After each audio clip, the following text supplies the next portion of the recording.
किसी भी एग्जाम में ऐसे ही नंबर नहीं आ जाता, ऐसे ही रैंक नहीं आ जाता। एक एक पॉइंट्स को ध्यान देना पड़ता है और एक एक पॉइंट्स पर काम करना पड़ता है। उन्हीं पॉइंट्स में से एक पॉइंट्स है नोट्स का बनाना। जो बच्चे बहुत ही अच्छे से नोट्स बनाते हैं और नोट्स बना के उसका रिवीजन भी करते हैं, उनका नंबर, उनका रैंक बहुत ही अच्छा आता है। तो आज बात होगा कि कैसे नोट्स बनाएं जो कि आपको एग्जाम के दौरान बहुत ही फायदा हो। दूसरी बात है कि शॉर्ट नोट और लॉन्ग नोट्स में क्या अंतर है और उनके क्या क्या फायदे हैं, हम ये भी देखेंगे। तीसरी बात देखेंगे कि नोट्स बनाते समय आप अपने टाइम कैसे सेव करें, क्योंकि आपके पास समय बचेगा तो ही आप रिवीजन कर पाएंगे और क्वेश्चन का प्रैक्टिस कर पाएंगे। तो चलो स्टूडेंट्स, स्टार्ट करते हैं आज का वीडियो और जानते हैं नोट्स बनाने की टिप्स, स्ट्रेटजी। स्टार्ट करते हैं आज का वीडियो। हेलो स्टूडेंट्स, मैं अनूप राय, मेरे YouTube channel spark up classes पर आप सभी लोगों का स्वागत है। तो जैसा कि आपने थंबनेल पे देखा होगा और स्टार्टिंग में सुना भी होगा कि आज चर्चा होगा नोट्स के बनाने पे, क्योंकि कोई भी एग्जाम हो, चाहे वो नीट का एग्जाम हो, चाहे वो जेई का एग्जाम हो, चाहे वो यूपीएससी का एग्जाम हो, कोई भी एग्जाम हो, उसको क्लियर करने के लिए और अच्छा नंबर लाने के लिए नोट्स का बहुत ही ज्यादा रोल होता है बेटा। तो आज एक एक करके हम लोग पॉइंट टू पॉइंट देखेंगे नोट्स के बारे में। सबसे पहले लॉन्ग नोट्स के बारे में देखेंगे, उसके बाद शॉर्ट नोट के बारे में देखेंगे और उनके फायदे भी देखेंगे। सबसे पहले अगर मैं लॉन्ग नोट के बारे में बात करूं तो लॉन्ग नोट बच्चे जो बनाते हैं वो दो टाइप के बच्चे आपको मिलेंगे। एक वो बच्चे मिलेंगे जो बहुत ही कलरफुल कॉपी बनाते हैं, यानी कि हेडिंग बहुत ही कलरफुल लिखते हैं, उसके बाद डेफिनेशन एक अलग कलर से लिखेंगे, कहीं कोई मतलब क्या बोलते हैं फार्मूला आ गया तो उसको एक अलग कलर से लिख के घेर देंगे, जो कि आपको मतलब स्क्रीन पर दिख भी रहा होगा, कलरफुल वाला। ठीक है ना। तो कलरफुल क्या बोलते हैं, बहुत सारे बच्चे लिखते हैं। इसमें दिक्कत है टाइमिंग की। जो बच्चे कलरफुल लिखना चालू करें 100% है कि उनका टाइम जो है बहुत ही ज्यादा नुकसान होगा। हाँ, उसमें एक फायदा जरूर है कि जब आप नोट्स पढ़ते हो तो नोट्स पढ़ते समय आपको फील आता है, आपको और पढ़ने का इच्छा करता है। ठीक है ना। तो कलरफुल का तो मतलब आपको मैंने बता दिया कि अगर देखा जाए जो डिमेरिट है वो ये है कि आपका टाइम नुकसान होगा। और अगर आप कलर वाली यूज नहीं कर रहे हो, केवल दो पेन का मान लो यूज कर दिए ज्यादा से ज्यादा, जैसे मान लो आप हेडिंग जो है वो क्या बोलते हैं ग्रीन कलर से या ब्लैक कलर से या आप रेड कलर से दे रहे हो, और वहीं जो थ्योरी है उसका वो आप ब्लू कलर से लिख रहे हो, मतलब मैक्सिमम दो पेन का यूज कर रहे हो, उससे ज्यादा नहीं कर रहे हो। ठीक है ना। और करने वाले तो एक ही पेन का यूज करते हैं, हेडिंग देते हो, नीचे अंडरलाइन कर देते हैं। ठीक है ना। तो आपका इसमें टाइम सेव होगा। तो चूंकि आप मतलब कंपटीशन के दौर में हो और टाइम बहुत ही ज्यादा महत्वता रखता है, तो मैं आपसे जरूर कहूंगा कि आप जो है मतलब जिसमें कलर कम यूज किया जा रहा है, यानी कि लगभग एक ही पेन या दो पेन का यूज किया जा रहा है, आप उस टाइप का नोट्स बनाएं। अगर आप उस टाइप का नोट्स बना रहे हैं जो आपको दिख रहा है तो उसमें आपका टाइम ज्यादा स्पेंड होगा, और टाइम की तो बहुत ही ज्यादा महत्वता है। तो पहले बात आया कलरफुल वाली बात की कि कलरफुल में आपका टाइम ज्यादा लगेगा, और अगर आप ज्यादा कलर का यूज नहीं करें तो आपका टाइम कम लगेगा, आपका टाइम सेव होगा। दूसरी बात है बच्चों कि जब भी आप नोट्स बनाएं तो नोट्स बनाने के बाद जब आप उसकी थ्योरी लिख रहे हैं तो थ्योरी के नीचे उसमें जितनी भी टाइप के उस पर क्वेश्चन बन सकते हैं, अधिक से अधिक उस पर क्वेश्चन नीचे वहीं पे लगा लें हर एक हेडिंग के बाद। जैसे मैं फिजिक्स की बात करूं, फिजिक्स में हर बच्चे पढ़े होंगे ओम का नियम। मैंने जान के ऐसा हेडिंग लिया जो क्लास 10th में भी आपके था और 12th में भी है, और आपके नीट वगैरह में हर जगह आपका मतलब पूछा ही जाता है। तो ओम का नियम है, तो ओम के नियम में क्या बोलते हैं, आपने थ्योरी लिख लिया, आपने उसकी मतलब क्या बोलते हैं डेरिवेशन वगैरह भी अगर मान लीजिए कर लिया। खैर आपका कंपटीशन एग्जाम में तो डेरिवेशन नहीं आता है, लेकिन अगर आप बोर्ड एग्जाम में हो तो आपका डेरिवेशन भी आता है। आपने उसका जो फार्मूला है, जो रिजल्ट आया वो आपने लिख दिया, तो उसके नीचे जितने भी उस पर संभव क्वेश्चन बन सके वो सारे क्वेश्चन कर लीजिए। ठीक है ना। और अगर मान लीजिए क्या वो सारे के सारे क्वेश्चन कर लीजिए तो उस पर वहीं वो कॉन्सेप्ट क्लियर हो जाता है। तो ये मेरी दूसरी बात थी।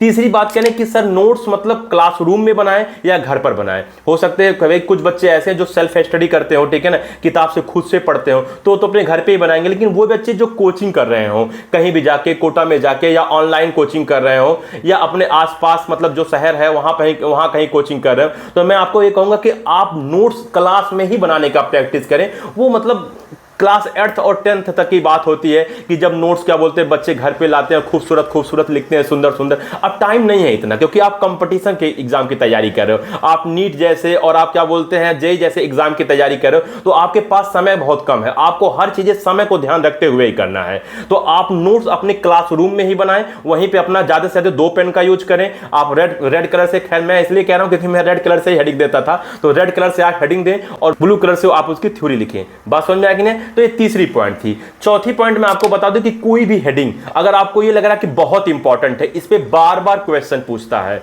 ठीक है ना, तो उस पे आप कम से कम 5 स्टार लगा लें, ठीक है ना, चाहे वो क्वेश्चन हो, चाहे वो कोई हेडिंग हो, कोई सा भी हो। अगर आपको लग रहा है कि इससे बार बार क्वेश्चन आता है तो आप उस पे 5 स्टार लगा लें, या कोई भी ऐसी इमोजी आप अपने हाथ से बना लें जो आपका इच्छा करे। मैं उस पे 5 स्टार लगा देता था, मतलब 5 ठूस पे स्टार बना देता था। पांचवी अगर बात करें, मान लीजिए आप कोई टॉपिक पढ़ते हैं, फिजिक्स की टॉपिक ले लो, बायो की टॉपिक ले लो, कोई भी आपने टॉपिक पढ़ा, तो टॉपिक पढ़ने के बाद जो रिजल्ट आया, जैसे कुछ देर पहले मैंने ओम का नियम का एग्जांपल लिया था, तो जो रिजल्ट आया तो उस रिजल्ट को आप एक बॉक्स में घेर दो, और बॉक्स में घेरने के बाद आप क्या करो, उसको हाईलाइट कर दो। उससे क्या होगा कि जब आप नोट्स का रिवीजन करोगे ना, तो आपका सबसे पहले नजर आपका वहीं जाएगा जहां पे आपने हाईलाइट किया, जो आपने बॉक्स में घेरा है, क्योंकि क्वेश्चन तो आपका वो जो रिजल्ट आया है उसी पर ही आता है, ठीक है ना, तो आप उसको जरूर घेर दें। इसी सिलसिले में अगर हम अगला बात करें, तो आपकी जो ड्रीम है, जैसे मान लीजिए आप नीट का प्रिपरेशन कर रहे हो और आपका ड्रीम एक अच्छे लेवल का डॉक्टर बनना है, यानी कि एमबीबीएस क्या बोलते हैं, क्लियर करना है। किसी बच्चे का मतलब कोई बच्चा मैथ से है और वो मतलब आईआईटी क्रैक करना चाहता है, जो भी जिसका टारगेट हो, कोई बच्चा आईएएस बनना चाहता है, क्योंकि पता नहीं कौन सा बच्चा इस वीडियो को देख रहा है, तो आप अपनी ड्रीम को फर्स्ट पेज पे जरूर लिख दें, जितनी भी आपके पास नोट्स हो। जैसे मान लीजिए आपने 5 नोट्स बनाए, ठीक है ना, तो आप फर्स्ट पेज पे जरूर लिख दें, ठीक है ना, बात समझ में आया कि नहीं? तो फर्स्ट पेज पे जरूर लिख दें, जिसकी वजह से आप जब पेज को पलटो तो आपको वो चीजें दिखे, क्योंकि जब बार बार क्या बोलते हैं आपको वो चीजें दिखेगा, तो आप जरूर क्या बोलते हैं सतर्कता के साथ और फिर एकाग्र मन से, यानी कि कॉन्सेंट्रेट होके आप अपनी मतलब जो ड्रीम है उस उद्देश्य को पाने के लिए पुनः लग जाओगे। क्योंकि बेटा क्या होता है ना, हमें खुद को याद दिलाना होता है कि हमें करना क्या है। हमारी जो प्रवृत्ति होती है, हमारी जो नेचर होती है, वो होती है आराम करने की, मौज करने की, सोने की, आलस्य करने की, घूमने की। हमारी प्रवृत्ति इसी टाइप की होती है, लेकिन हमें उस प्रवृत्ति के विपरीत जाना पड़ता है, अपोजिट डायरेक्शन में जाना पड़ता है, तो इसलिए हमें खुद को याद दिलाना होता है। अब इसका मतलब नहीं कहूंगा कि आप टैटू छपवा लो, ठीक है ना, लेकिन कहने का मतलब है कि आप अपने पेज पे, पहले पेज पे आप जरूर लिख लो कि क्या बोलते हैं आपका ड्रीम क्या है, ठीक है ना। तो हमारा ये बात हो गया। अगर हम अगला बात करें, तो अगर आप कोई भी, अगर आप जैसे चैप्टर मान लो खत्म कर रहे हो, तो कोई भी चैप्टर अगर खत्म कर, तो ऐसा ना हो कि अगला चैप्टर तुरंत का तुरंत आप वहीं से लिखना चालू कर दो। आप ऐसा मत करना, आप कम से कम 10 पेज या 20 पेज जरूर छोड़ देना, क्योंकि वो 10-20 पेज में बहुत सारी ऐसी पॉइंट्स बाद में आएंगे कि आप जब क्वेश्चन लगाओगे या कोई अदर बुक्स पढ़ोगे तो आपको इंपॉर्टेंट पॉइंट्स नजर आएगा। तो 10-20 पेज में अपना इंपॉर्टेंट पॉइंट्स लिखते रहना। लेकिन मान लो अगर वो 10-20 पॉइंट्स ना भी भरा, तो उस पर आप क्वेश्चन लगा लेना उस चैप्टर का, ठीक है ना। कोई जरूरी नहीं है कि 20 पेज आपका केवल पॉइंट से ही भर जाए, तो नहीं भरेगा तो उसमें अच्छे लेवल का आप क्वेश्चन लगा लेना। जैसे आप जब क्वेश्चन लगाते होगे तो आपको जरूर पता चलता होगा कि हाँ यार ये क्वेश्चन तो बहुत गजब का है, तो आप उसी नोट्स में मतलब क्या बोलते हैं उसको इंक्लूड कर लेना, यानी उस पेज में आप उसको ऐड कर लेना। बात समझ में आया कि नहीं आया? अगर हम अगला बात करें, आपका कोशिश ये रहे कि आपके एक नोट्स में केवल एक यूनिट ही रहे, मतलब आप बहुत ज्यादा मोटा भी नोट्स ना लेना, और मैक्सिमम कोशिश करो कि स्पाइरल वाली जो कॉपी है वो यूज करो, ठीक है ना। तो आप अपने नोट्स में मतलब एक को यूनिट लिखो, जैसे थर्मोडायनामिक्स है तो आपने थर्मोडायनामिक्स का एक अलग कॉपी बना लिया। बात समझ में आया? इसी प्रकार से अगर मान लो इलेक्ट्रिसिटी है तो उसकी आपने एक अलग कॉपी बना लिया, इसी प्रकार से मैकेनिक्स है तो आपने उसका एक अलग कॉपी बना लिया। तो कहने का मतलब है कि जितनी भी यूनिट है उस यूनिट का एक एक कॉपी होना चाहिए। हाँ, उस यूनिट में कितने चैप्टर हैं वो चैप्टर लिखो, जैसे मान लीजिए किसी यूनिट में 4 चैप्टर, तो 4 चैप्टर उसी कॉपी में होना चाहिए। बात समझ में आया?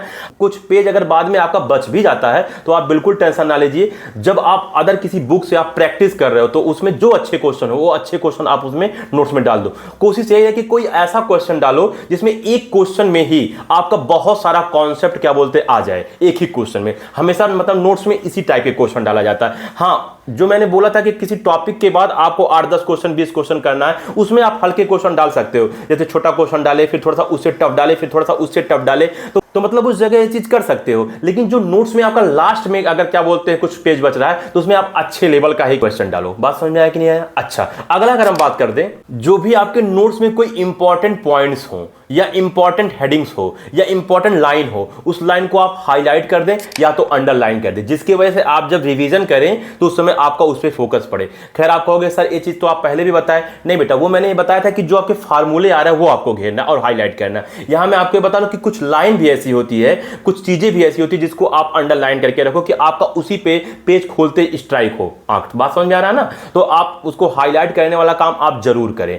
अगला बात करें तो जो एनसीईआरटी है वो एनसीईआरटी के सारे क्वेश्चन और एनसीईआरटी की एक एक हेडिंग आपके नोट्स में होना चाहिए, ये बात जानो। अलग बात है कि आप उसे अपने लैंग्वेज में लिखे रहो या यूट्यूबर्स का देख के या अपने सर्च से जहां से पढ़ते हो सकता है आप ऑफलाइन कोचिंग कर रहे हो तो उनसे मतलब पूछ के आप अपने लैंग्वेज में उसे लिख डालो, लेकिन आप उसको लिख जरूर जरूर डालो बेटा, एक एक पॉइंट्स उसको आप अपने लिख डालो। एनसीईआरटी का कोई पॉइंट्स नहीं होना चाहिए। एनसीईआरटी के अलावा किसी और किताब का आपका पॉइंट्स आ जाए, लेकिन एनसीईआरटी का एक भी पॉइंट कम नहीं होना चाहिए। मतलब अगर एनसीईआरटी में टोटल हेडिंग अगर 100 है तो आपको वो 100 के 100 हेडिंग आपके नोट्स में होने चाहिए। अब 100 से आपका 1 2 3 ज्यादा हो जाए, लेकिन आपका 100 से कम नहीं होना चाहिए, 100 से बेशक ज्यादा हो जाए। एनसीईआरटी बहुत इंपॉर्टेंट है, क्योंकि अगर मैं नीट की बात करूं, चाहे मैं जेईई की बात करूं, बेटा एनसीईआरटी से डायरेक्ट क्वेश्चन पूछता है, केमिस्ट्री, बायोलॉजी, हर चीजों का, फिजिक्स का भी। तो इसलिए एनसीईआरटी के सारे पॉइंट्स आपके आ जाने चाहिए और क्वेश्चन भी आपका सारा आ जाना चाहिए। अगर कोई बोर्ड एग्जाम देने वाला बच्चा भी देख रहा है तो वो भी ये काम जरूर करे, ठीक है ना। अच्छा,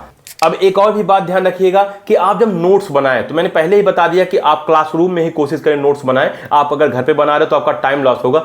तो आप नोट्स बनाते समय कोई भी चीज का आप शॉर्ट फॉर्म जरूर रखें। जैसे आप कोई भी चीज लिख रहे हो, जैसे आपको इंस्टेंटेनियस लिखना है, मतलब जिसका हिंदी होता है तात्क्षणिक, ठीक है ना, मतलब किसी क्षण पे जब कोई घटना होता है, तो आप INS इंस लिख दिया, बस समझ में आ गया। इंस्टेंटेनियस है, उतना बड़ा आपको लिखने की जरूरत नहीं है। जैसे इंपॉर्टेंट कहीं आएगा IMP, बस बात हो गया। तो कहने का मतलब है कि आप किसी भी चीज का शॉर्ट फॉर्म लिखें जिसकी वजह से आप जल्दी कवर कर पाए, ठीक है ना, क्योंकि आप क्लास में भी लिख रहे हो और हो सकता है सर बोल के लिखवाते हो, ठीक है ना, तो आप उसका शॉर्ट फॉर्म जरूर यूज करें लिखते समय। अब अगर अंततः बात कर लें शॉर्ट नोट्स का, कि शॉर्ट नोट्स का क्या इंपॉर्टेंस है, तो बेटा मैं आपको बता दूं शॉर्ट नोट्स का सबसे ज्यादा इंपॉर्टेंट है। तो आप बोलोगे सर लॉन्ग नोट्स क्यों बनवाए? बेटा देखो शॉर्ट नोट्स का इंपॉर्टेंस क्या है, मैंने अभी कुछ देर पहले आपको बताया था कि आप यूनिट वाइज, मतलब क्या बोलते हैं, कॉपी बनाएं। तो मान लो यूनिट वाइज आपने कॉपी बनाया, मान लीजिए आप फिजिक्स में, केमिस्ट्री में और क्या बोलते हैं आप बायोलॉजी में, ठीक है ना, आप 10-10 यूनिट का कॉपी बनाया, तो आपके पास 30 कॉपी टोटल हो गया है। तो सोचो अगर 30 कॉपी आपके सामने अगर रख दिया जाए तो देखते ही वैसे ही बुखार आ जाए कि कौन पढ़ने जाए,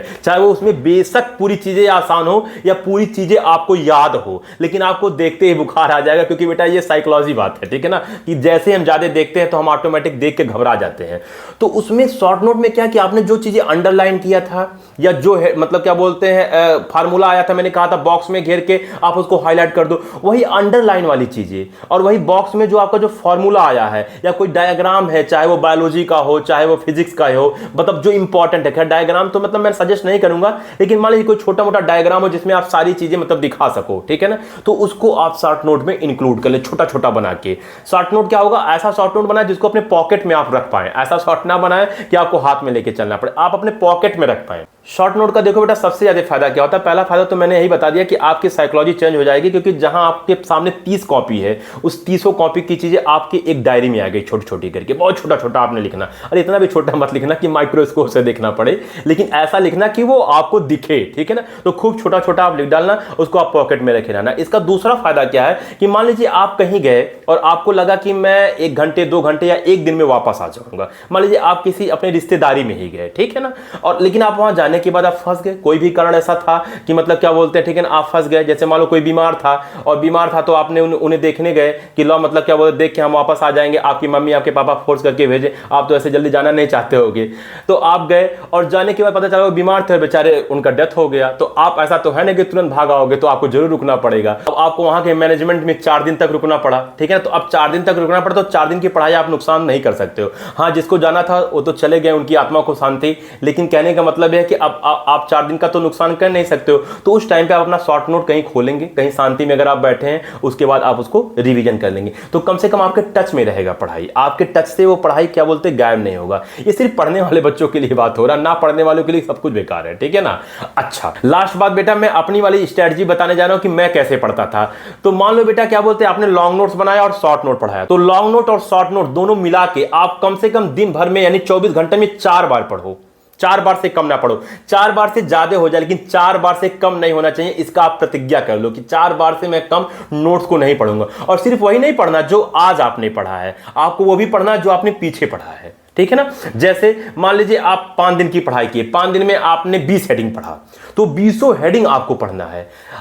6वां दिन मान लीजिए आप 25 हेडिंग हो गया, तो पहला से लगा के 2500 हेडिंग पढ़ना है आपको। अब आप कहोगे सर एक दिन तो ऐसा होगा कि कम से कम 1000 हेडिंग हो जाएगा, तो हम कैसे पढ़ेंगे? देखो बेटा जब आप पर डे उसको पढ़ोगे, पर डे उसको पढ़ोगे, पर डे उसको पढ़ोगे, तो 100% है कि पढ़ते पढ़ते पढ़ते वो आपके आंखों और आपके दिमाग में भी बस जाएगा। तो जैसे आप पेज खोलोगे आप तुरंत आपको एक बार बस देखना रहेगा, आप पेज पलट दोगे। तो जो चीजें पढ़ते पढ़ते पढ़ते मतलब इतना आपका अभ्यास हो जाएगा जिसकी वजह से वो आपके माइंड में उसका एक एक अक्षर बैठ जाएगा। कहा भी गया है कि करत करत अभ्यास से जड़मत होत सुजान, रस्सी आवत जाते सिल पे पड़त निशान। अभ्यास से ही सब कुछ होता है, बिना अभ्यास का कभी कोई भी बंदा आगे नहीं जा सकता है। आप विराट कोहली को देख लो, सब लोग जानते होंगे पूरे भारत में, आप जाके पूछो कि उनकी सबसे बड़ी पावर क्या है, सबसे बड़ी स्ट्रेंथ क्या है, उनकी सबसे बड़ी क्वालिटी क्या है, तो विराट कोहली बोलेंगे कि प्रैक्टिस।